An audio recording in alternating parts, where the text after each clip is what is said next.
Dice Vincent Price, maestro del terror: no interpreto monstruos, interpreto hombres asediados por el destino y en busca de venganza. Y esto sí da miedo.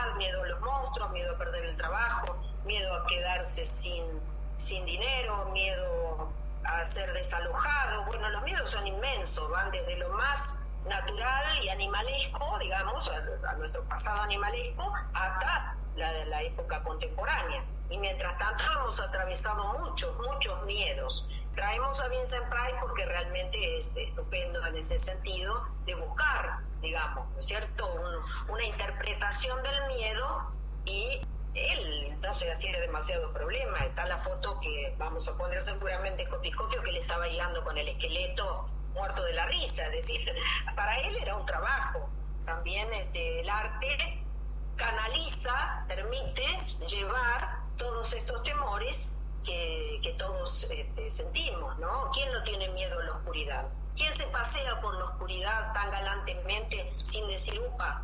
Qué terrible que es esto. Algunas cosas hemos contado ya y vamos a seguir hablando del tema que Graciela nos va a explicar. Ahora, Diana, mira, con el tema del miedo, cómo fue tomado por la literatura, y muchos autores han creado personajes míticos de miedo, no sé yo, se me ocurre Drácula, Frankenstein, y entre los autores que marcaron épocas está Lovecraft. Lovecraft es un estadounidense que vivió entre 1890 y 1937, es decir, a principios del siglo XX.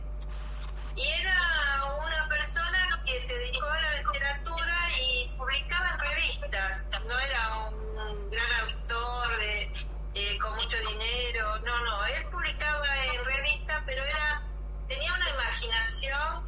Él creó una mitología propia que se llamó Mitos de Cthulhu.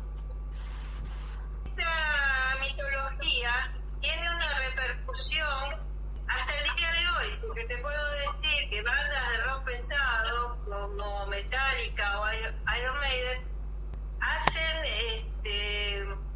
honores y le dedican temas a Lovecraft. Incluso Jorge Luis Borges escribió un cuento para homenajearlo en el libro que se llama El Libro de Arena, publicado en 1975.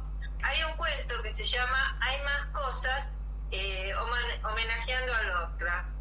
Este autor empieza con lo que se llama el horror cósmico, es decir, que mezcla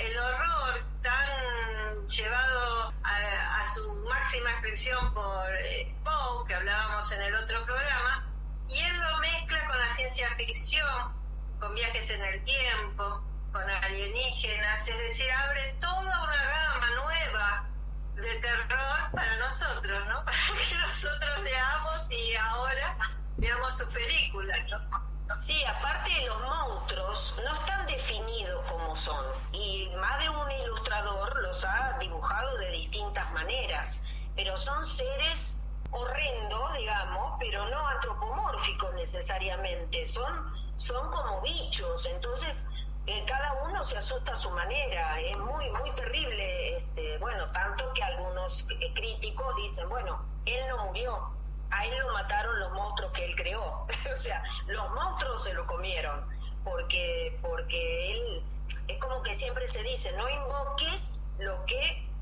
después puede llegar a venir. Entonces estos autores juegan con energías y cosas que orillan, digamos, están en una delgada línea entre la realidad y la ficción, ¿no es cierto? Howard Lovecraft, con los mitos de culto, bueno, tiene participación justamente en la película El Palacio de los Espíritus del 63, también está el tema de Vincent Price. Se toman justamente los dos autores, Edgar Allan Poe y Howard Lovecraft, en el cuento El extraño caso del Dr. Charles Dexter Ward, y entonces van esta pareja, donde está el bisnieto de alguien que había sido asesinado por la multitud, por la muchedumbre, acusado de brujería. Este hombre vuelve, es igual, interpretado muy bien por Vincent Price, y empieza a percibir esos cuadros que van como influyendo en su mente, y los antepasados lo van ocupando su persona y su personalidad. Muy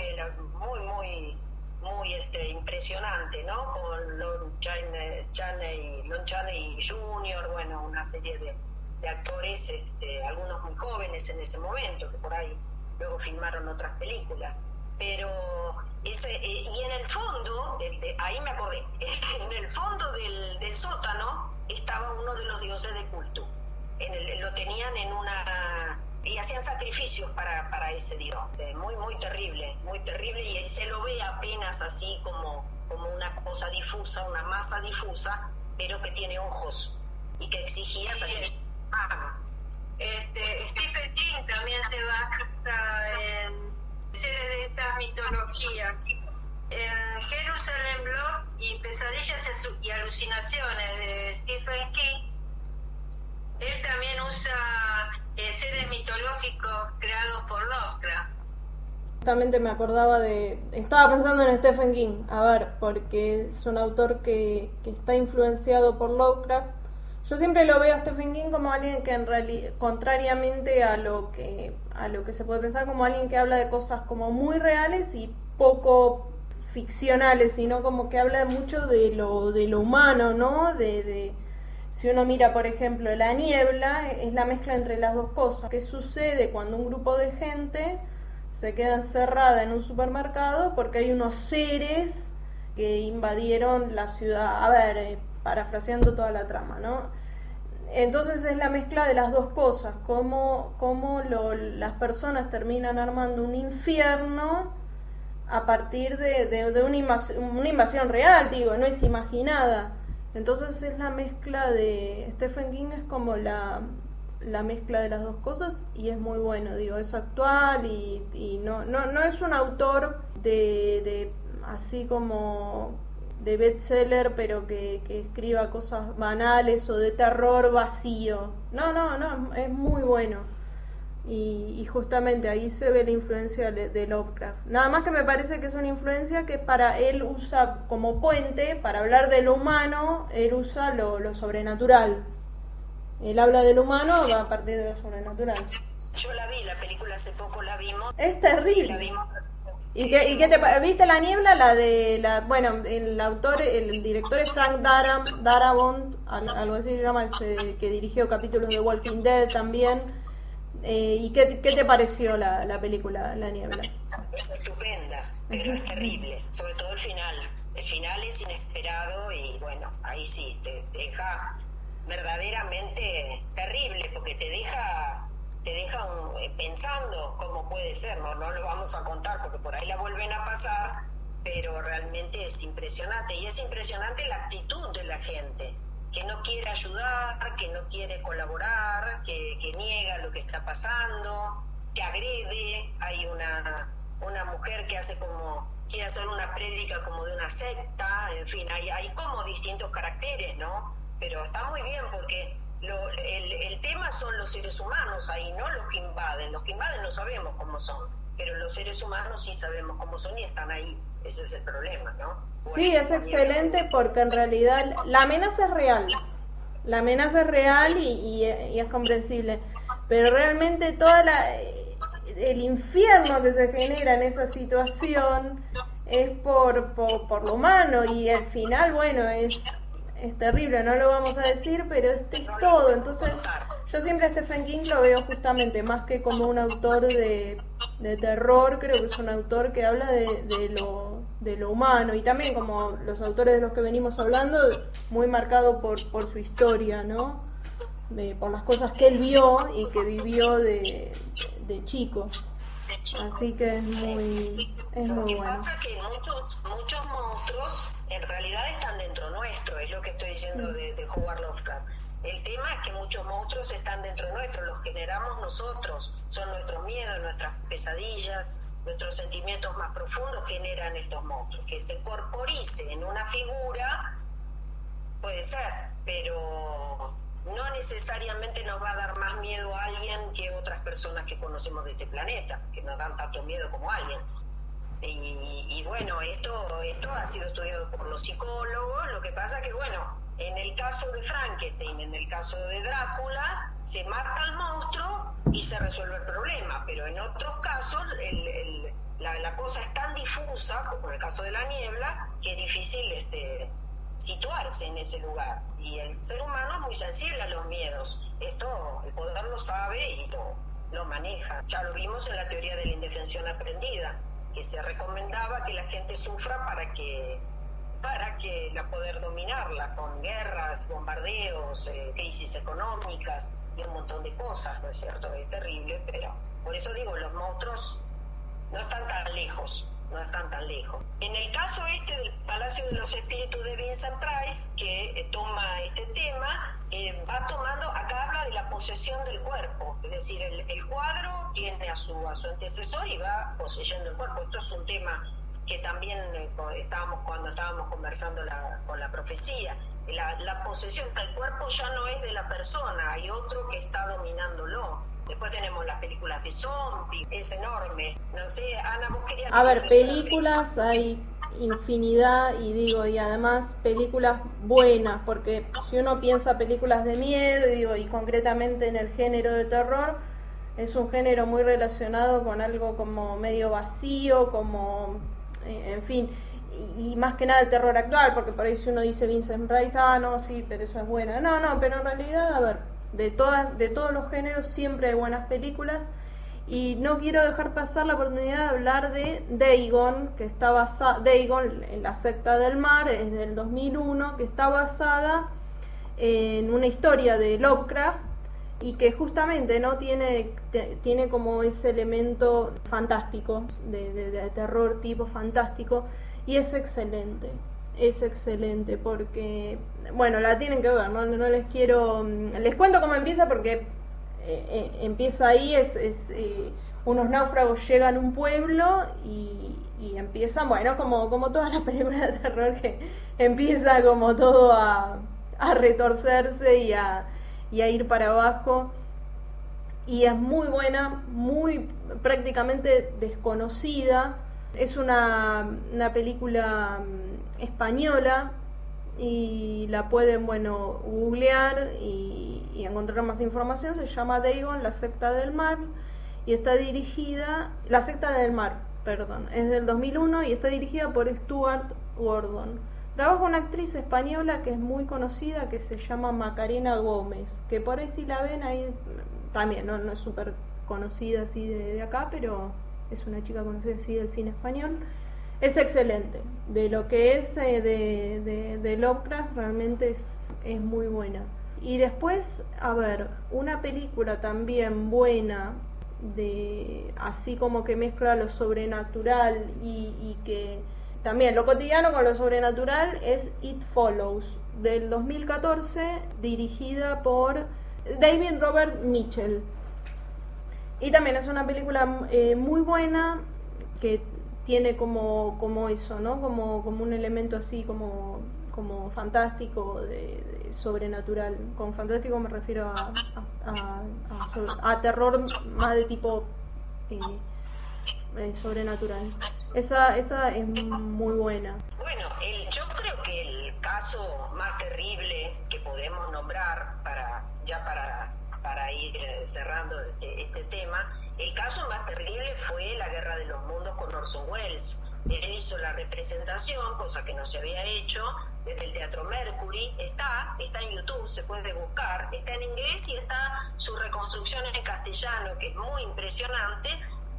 Ya también vimos la película con Tom Cruise, bueno, ahí está, tenemos todos los monstruos. Pero bueno, lo que a él le pasó, que él dijo claramente, y eso fue lo que lo salvó, que dijo que estaban haciendo una recreación de La Guerra de los Mundos de H.G. Wells, que, bueno, de una invasión extraterrestre, y él lo dice al principio y está grabado desde el Teatro Mercury. Él fue a juicio, ya que la gente se suicidó, se enloqueció, se llamaba a la policía, salían las rutas, porque, bueno, prendieron la radio y de repente se encontraron con un relato de un noticiero que está informando sobre una invasión extraterrestre. Es brillante, pero claro, en ese momento la gente se asustó muchísimo y bueno, y hubo gente que se quitó la vida, entonces salían corrían con los chicos en pijama, corrían a los autos, a los graneros, bueno, no sabían qué hacer, y fue una situación de terror, pero de terror absoluto.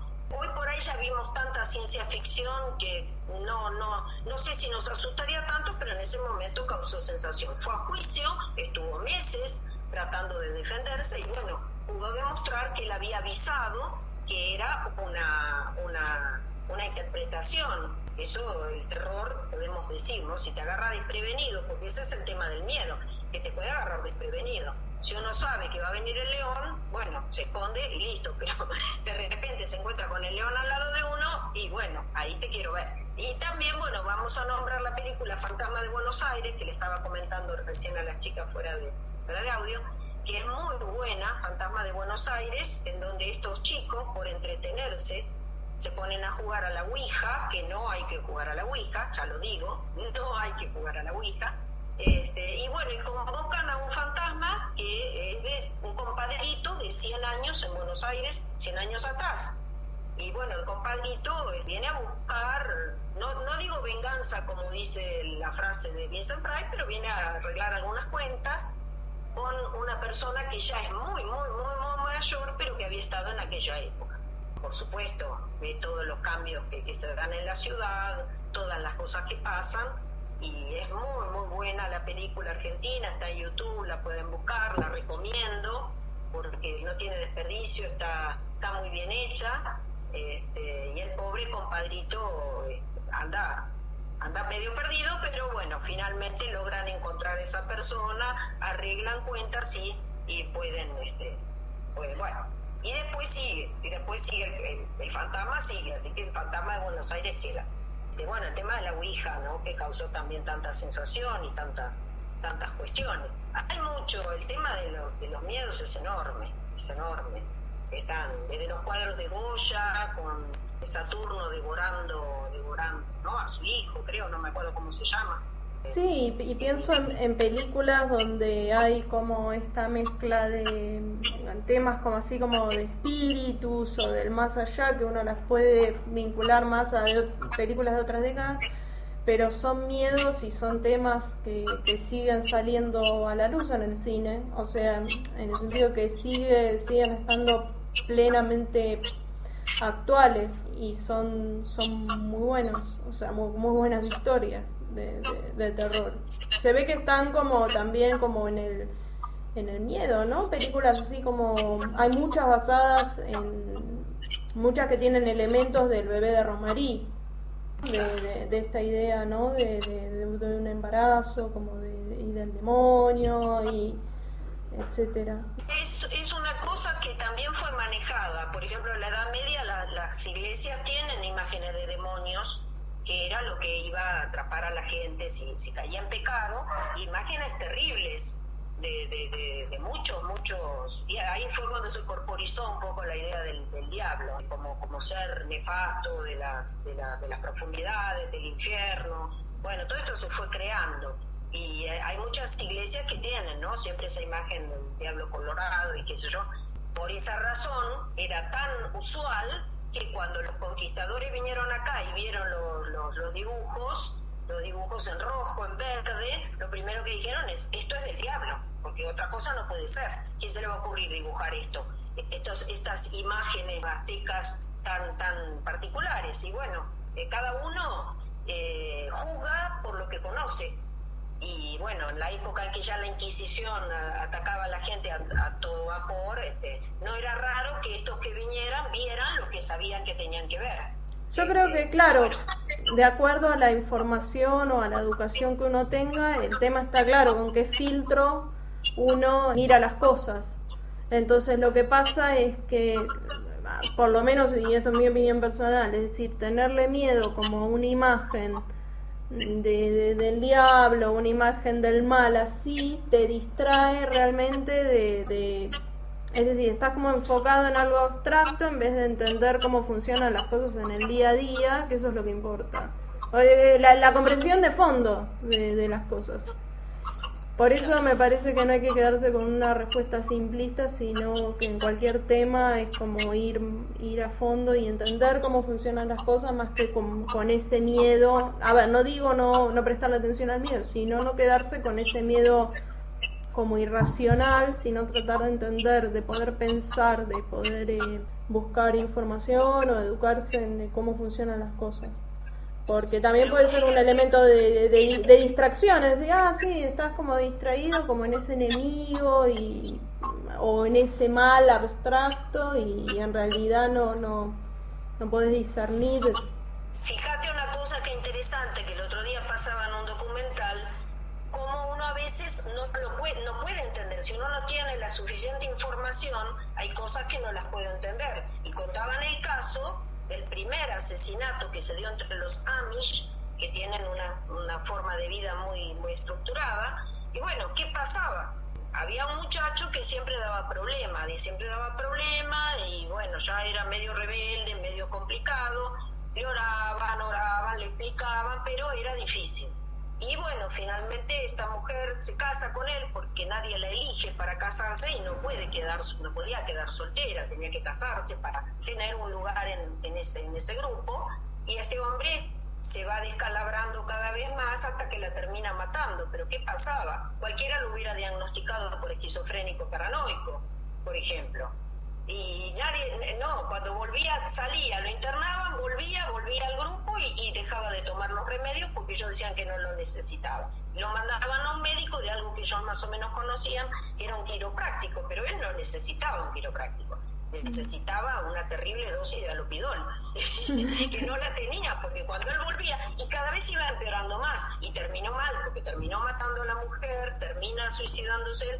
Ese grupo no podía contener ese problema. En otro momento hubieran dicho, bueno, está endemoniado. Ese grupo no tenía las herramientas para comprender ese problema. Y no estamos hablando del siglo XIX, estamos hablando de finales del XX. Entonces, a veces también va en que la gente no puede comprender lo que está pasando. Ese es el tema. Es muy, muy increíble. O a veces la mente niega las cosas.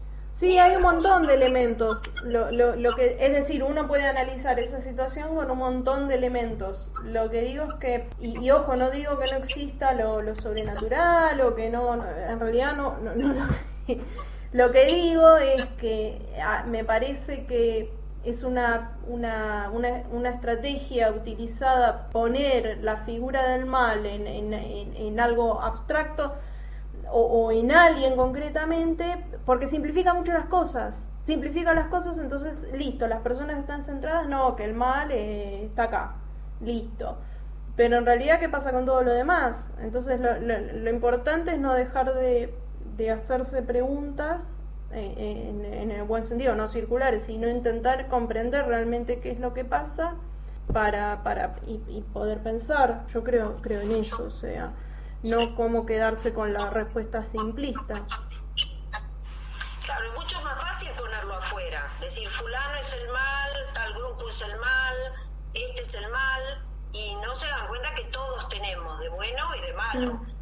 Todos tenemos sentimientos nefastos, positivos y negativos, pero entre los negativos los tenemos también nefastos, de envidias, de celos, de codicia, de ambición, y bueno, todo eso, ponerlo afuera es fantástico, pero lo cierto es que muchas veces nos estamos olvidando de nuestra participación en eso, ¿no?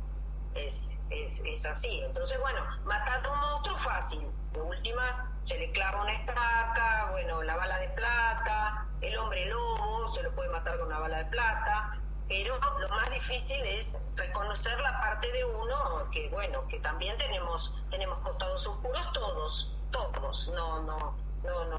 no hay que personalizar y bueno, y hay que aceptarlo o hay que decir, bueno, sí, está bien, pero no quiero este sentimiento y trato de sacarlo, pero a veces es tan fuerte que lleva a los peores crímenes, porque la persona se siente justificada por eso que está sintiendo, pero bueno, no lo puede dominar. Ese es el problema, el monstruo no lo puede dominar y tu sentimiento a veces tampoco. Creaste el Frankenstein y luego Frankenstein te atacó. Bueno, es muy interesante este tema, es apasionante, estamos trabajando mucho el tema de los miedos. Damos por finalizado este programa, le agradezco a mis compañeras, por supuesto, todo su saber para mí es muy rico y creo que a todos nos enriquece mucho y los esperamos en YouTube, en Facebook, en Instagram para que nos cuenten sobre sus miedos, para que piensen cuáles son sus miedos, cuáles son los miedos que los detienen. Hay veces que están tan naturalizados que uno no puede darse cuenta de cuánto lo va a detener. Pero ustedes saben que en cualquier caso siempre tienen que escuchar Copicopio. Así que eso es lo más importante de esto.